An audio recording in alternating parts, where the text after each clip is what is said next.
Hello, beautiful ones.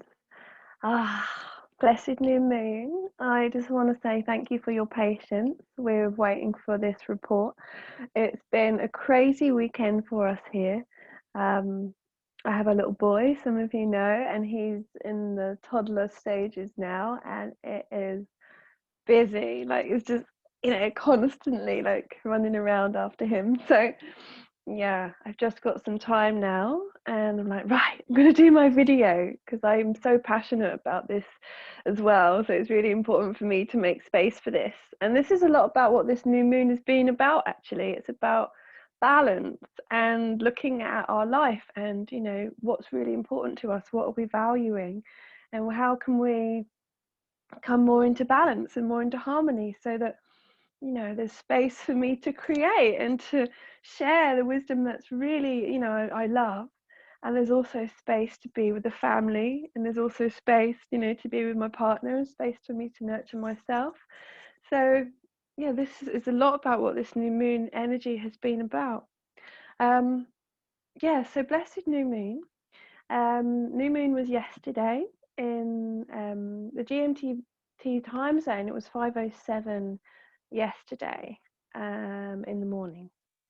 So yeah, now we're kind of in the waxing energy, which is actually quite nice to do the report because I feel quite a big shift today as well in energy.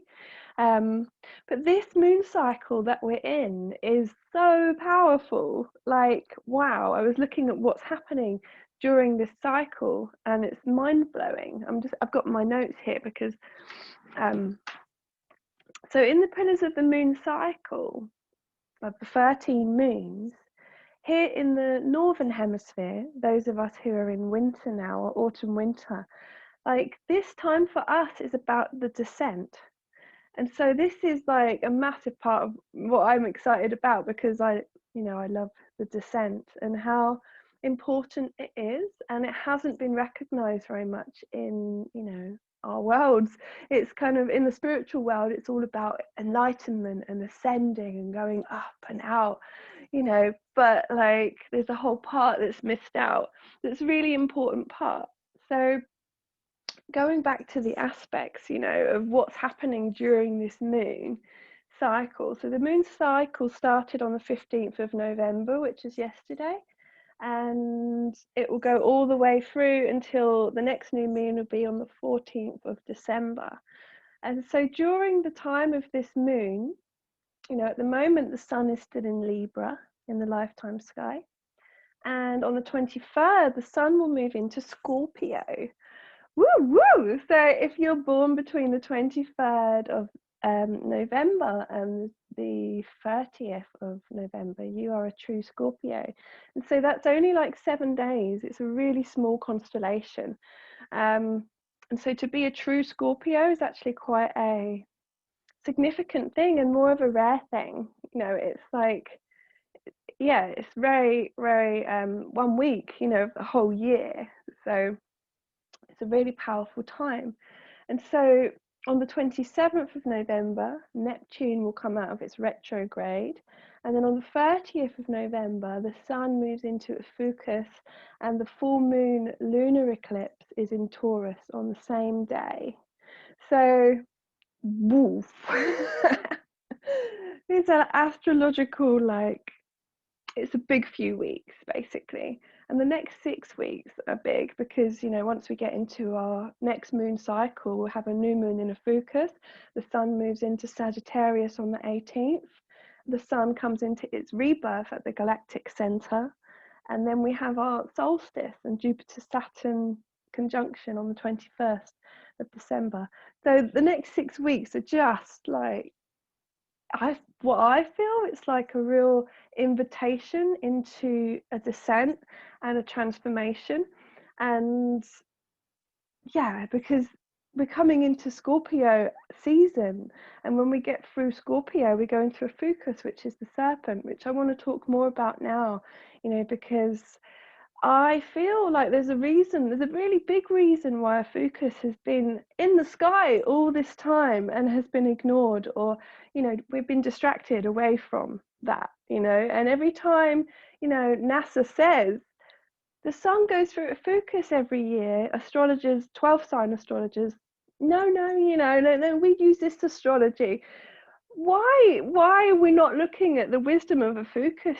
Because the sun does go through Ophiuchus every year, and it's really important because Ophiuchus is the serpent tamer, and it's about going into the underworld, looking at our fears, looking at our ego self, our mind, and it's that energy of riding the serpent and coming up into the upper realms, the etheric realms, and this is where we meet with the upper kind of star energy, is on this, because it's right by the galactic center. So on one side I've got this amazing yoni in the center. This is the galactic center, which is where Sagittarius is. So every year the sun, it crosses over this point. It's around the time of Christmas or the solstice, and it's the homecoming of the sun. It's coming back into the yoni, the womb, and it does it every year, And so on one side of that, you have Scorpio, you have death, you have Ophiuchus, you have enlightenment. And then on the other side, you have your Capricorn, Aquarius, Pisces. These are like the elders or the wisdom keepers of the stars. It's like the elder signs. And so it's like, you have to go through the gateway of Scorpio and Ophiuchus, through the galactic center, through the yoni. And then right above the galactic center, you've got Aquila, which is the eagle constellation. And so, you go through that kind of deep death and transformation. The sun is just coming down on me as I'm talking. I can see it. I'm gonna move over a bit.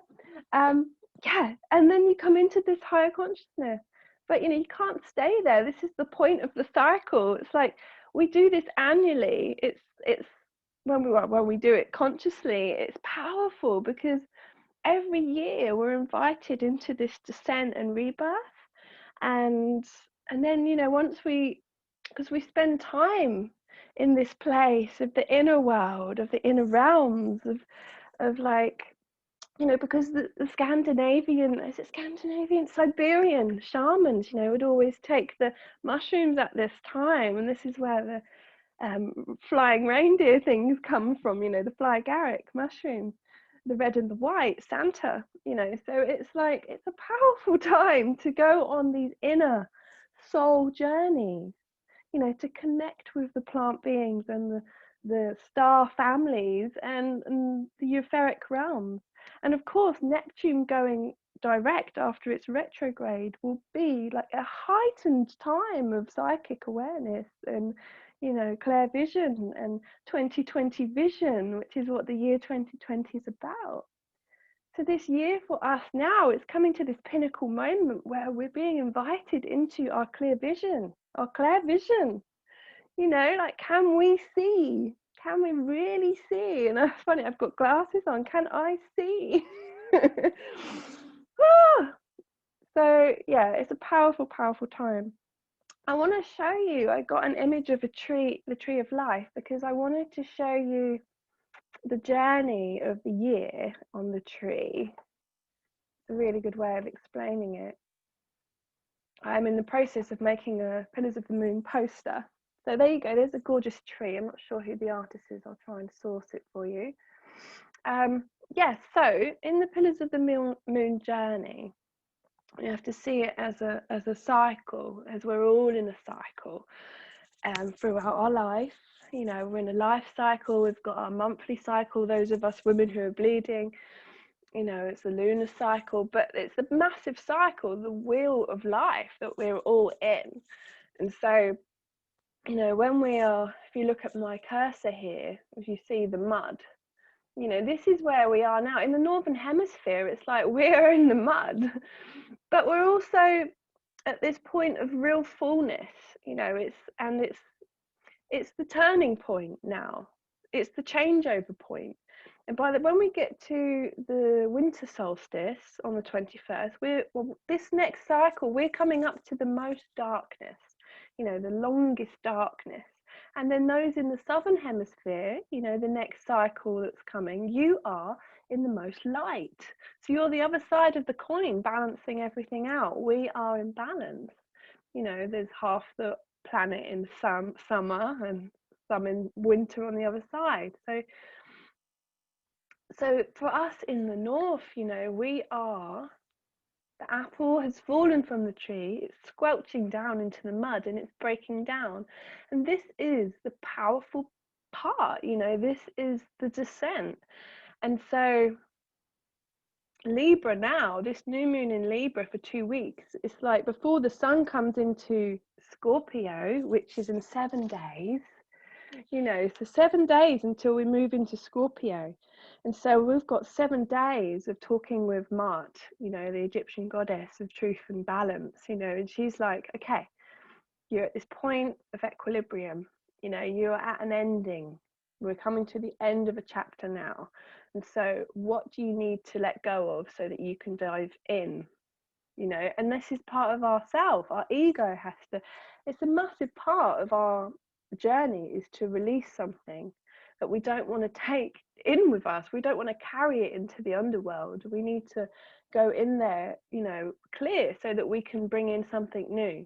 You know, so it's like you have to let go of something for something new to come in. And so this now is like, the new moon was yesterday and we've got some time now. It's like a meeting with Mart, a meeting with Libra, and she's like, okay, what do we need to do to harmonize? How do we need to shift things, change things, move things around? And so, you know, we're at this point here, you can see the sun, you know, it's like that gorgeous golden time where we meet with this energy. And then the sun moves into Scorpio on the 23rd. And so then we meet with death. And, you know, death is also another thing that's really greatly misunderstood in our society. You know, we die every year. Nature lets go every year. It's the seasonal thing. And then, you know, we practice it all throughout our lives and we witness it in those around us and in nature. And so this meeting with death, you know, it's a week long of the sun being in Scorpio. So we've got a week of really deep transformation, of dying and grieving, probably a lot of crying and wailing, and consciously releasing that which we have, you know, we spoke to Martin and she said, you know, what we got to let go of. So then we go and we let go of it and we grieve for that loss as well. We say goodbye. And so this is the going into the soil part, you know, of everything's broken down. Like you can imagine an apple that's all, you know, like, or the snake that shed its skin and the old skin is like falling down. And then, so when the sun goes into Ophiuchus on the 30th of November, we go in. A lot of the grief and that's, you know, death and descent are different. You know, death is the end, it's the letting go of something else. The descent is the part after that, and that's when Ophiuchus comes in. You know, so, and it reminds me of birth, you know. So I can just see like a serpent now going down and in to the soil, you know, and this is in here, this is the winter, this is the resting and the rejuvenation, but also when we meet with the stars and the other realms. And so it's a big journey to get here, and it's a huge journey, and it's a powerful journey. And it reminds me of giving birth, you know, and I know, you know, many of my friends who have given birth as well, there's a point in the labour when you're giving birth to your child that I got to a point where I was like, I think I'm going to die.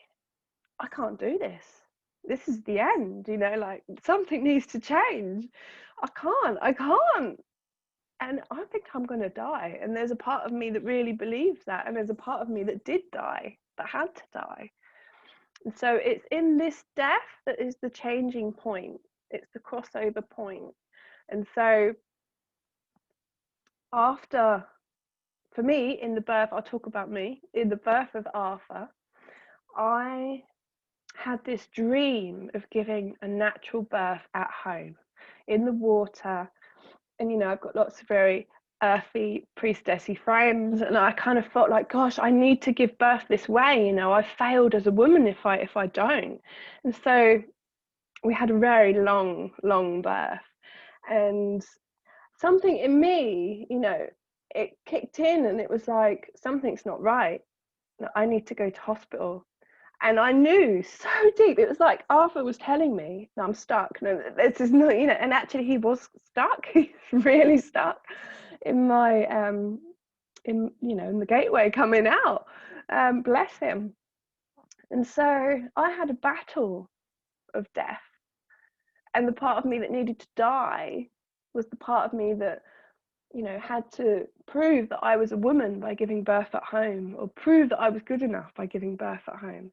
So I released, when I finally released that, I cried and cried and cried. And my dear friend Jodie, she was there, and I was like, I'm sorry, I feel so, please don't judge me. So I was afraid of her judgment, or the women's judgment, you know, of not doing it the way that I said that I would have. And so, and it was when I let go of that part of myself and I surrendered that, that's when the journey really began, you know, because we went to the hospital, and that's where I met with my Lilith. And I went into the underworld because the hospital held so much magic for me, because that's the part that I was most afraid of. Whew. You know, I'm feeling quite emotional talking about it now, because it is what we're experiencing now. It's like we are being called to surrender this big part of ourselves that we're holding on to, you know, that we're really holding tight onto this, and it's our expectation or our fear of judgment or whatever it is. I had to let it go. Then we go in to the deep truths within the underworld, you know. And so, you know, I met with some really scary things in the hospital, but what I found is, like, by staying in my power and in my truth and in my heart and in love, you know, I still managed to have a really conscious, loving birth, and still feel like I was really, like, awakened in it, you know, even through all of the things and the challenges that we had there. You know, I remember this point where I was in this dark tunnel, and I was being pulled into the womb, like the cosmic womb, and I could feel myself going down. It wasn't like an ascent, I was going in. I was merging with everything, and I just felt this blackness, you know, and this radiance of the dark that I became one with. And it was so beautiful. And I was in the hospital, you know, and it was all this other stuff going around, but I was just going down. And this is the descent. And I think the reason why, you know, I feel so emotional about it now is because this is like, it's so vital to us to descend into the underworld, you know, because it's through that descent, you know, that we reach the seed within, you know, the unborn child, and our inner child, our innocence, the innocence that's in the dark. Wow. You know, and it's such a powerful journey, you know. And then the sun moves into Ophiuchus, you know. So it's like when we get to the 30th of November, and we have our full moon lunar eclipse in Taurus. You know, Taurus is the fixed earth, so we're being pulled down into the earth. And so this is it can be a very tantric and sensual energy. Taurus is very indulgent, very in the earth. And so groundedness, going down into the earth, and we could even do this as a ritual for ourselves over the next eclipse season, you know, because the full moon eclipse in Taurus is calling us into our body, into the feeling body, into our senses, and to embodying our fears, and just like going into a temple space and really dancing them out, or feeling them, you know. And then when we get to our new moon on the 14th of December, It's like the Ophiuchus energy that once we've met the serpent at the lunar eclipse, you know, once we've met our fears, we get to the solar eclipse, which is on the 14th of December, and that's the new moon. And this is when the serpent rises. And this is going to be a huge awakening for the planet, for Ophiuchus as well. She is being resurrected. And I'm so emotional about this because it's like, whoa, I can feel myself getting really like, wow, yeah. Because she's been waiting for this moment, you know, and she's been hidden for so long. So, yeah, if we can consciously work with this energy, the lunar and the lunar is taking us down into the descent. This is the descending moon. You know, we're going into the earth, we're going down, down, down, you know, and then when we have our solar eclipse in Ophiuchus, we're coming up. And we're having the homecoming moon. So in the pillars of the moon, this is the homecoming because the sun is coming back into the galactic center. It's the light coming back to the yoni. So it's, oh my goodness, isn't this so powerful, right?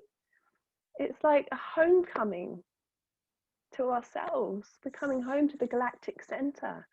And when we get there, we've done such a big journey, you know, it's like a celebration. It's like all of your soul family, all of your spirit guides, all of your spirit children yet to come, they're all there in the stars. And they're like waiting for your celebration, for your homecoming. So powerful, powerful journey. And so for the full moon lunar eclipse, which is coming up in 2 weeks, I'm going to do quite a long video for that. To go more deeper into the energies. So I'm not going to do much more on it today. I'm not going to talk about the astrological aspects and everything because I've already done a beautiful video with Kim earlier last week about that. So yeah, so I'm going to invite you in 2 weeks to come and join me for a really powerful transmission on the full moon lunar eclipse in Taurus when the sun enters Ophiuchus. And we will go on this journey together. I'll do a bit of a guided meditation and bring some ritual and temple space into it as well. I'm so passionate about this, you can probably feel that. And I think this is what we're all being called to now. We're being called to our best, most aligned work and making space for ourselves to do that as well, you know, because there's so many other things to do, you know, especially those of us with children or with other jobs, or, you know, there's a lot, but it's really important that we align with our soul's purpose now, you know. And what does that mean? You know, that's our north node in astrology. So looking into our north node, where is our north node? That's our soul's destiny, where we're heading towards. So yeah, if you want me to find that out for you, I can do some readings for people as well. I've got some space for that. So just, yeah, please get in contact if you would like to see your 13-star astrology chart. I'm just going to get my face back up again. We'll stop sharing the tree. So anyway, quick little bit about the tree again. So I love using the tree because it's really a beautiful way to witness things. So we have our moons down here. So once we get to the galactic center, we get to our winter solstice, we're going to be down here in the galactic center of the womb. And then we have 3 moons of the inner moon. And so we have the moons of Capricorn, the father energy, Aquarius, the mother energy, and then Pisces, the child. So the 3 inner realms are like the Vesica Pisces. You have the mother, the father, and the child in the middle. And so then when we get to springtime here in the Northern Hemisphere, we'll be popping out here. You know, this is where we come out. This is our Aries energy. It's that ascending up, kind of bursting forward of new life energy. Then we have our spring energy. You know, we have some moons coming up. We have the energies of Aries, Taurus, and Gemini. It's very young, kind of spring energy. And then when we get to the tree, we get to the top here, we have amazing summer energies of Cancer, Leo, and Virgo. And so in the Southern Hemisphere, you know, you're coming into the top of the tree. When you get to the summer solstice on the 21st, you'll be at the top of the tree and we'll be at the bottom of the tree. Isn't that cool? If you can see the earth like a big tree, you know, so this is Australia and New Zealand, and this is England, and over down here. So, you know, we're coming into our darkest point and you're coming into your lightest point. And so then, you know, once you've got to the top here in the summer, you start making your way back down. And so this is where we meet with the energy of Libra and Scorpio and Ophiuchus, you know, that winter energy of descent. I think I haven't missed anyone out. And then into the winter realms again of the autumn of the descent and the letting go, and then into the winter again of the, I can just see like a Vesica Pisces under here, you know, and that's the star energy, and that's an 8, which is the star energy, the crystalline energy. Anywho, let's come away from this now. You can see I've got so much to share. I really need to do more. But trying to find balance, you know, I've got my scales.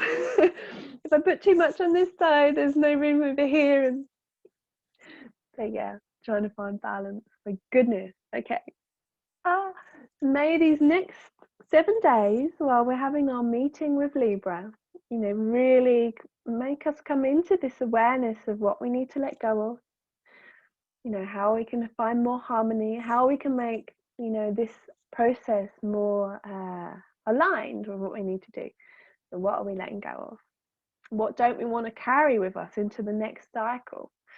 So it's a yearly cycle, right? So what are we letting go of in the next 7 days? Then when we get to the sun in Scorpio, it's time to let go. It's time to die. That part of ourselves is going to die. Whew. And then, you know, then we go into the underworld with Ophiuchus. So powerful, powerful times. All right, I've been talking long enough now. Oh, I love you all so much. Thank you to all my new followers, and thank you to anybody who's commenting and all the lovely things that you're sharing. I've been giving lots of people's charts recently and giving them their true astrology signs with the original 13. So yeah, amazing. It's really exciting, and I really loved doing my live video with Kim a few weeks ago. It was last week was amazing. So yeah, amazing time, powerful, and also very deep and transformation time. So all right, loves, I'm going to sign off now, but I love you all so much, and thank you for tuning in. I will see you in 2 weeks. Bye.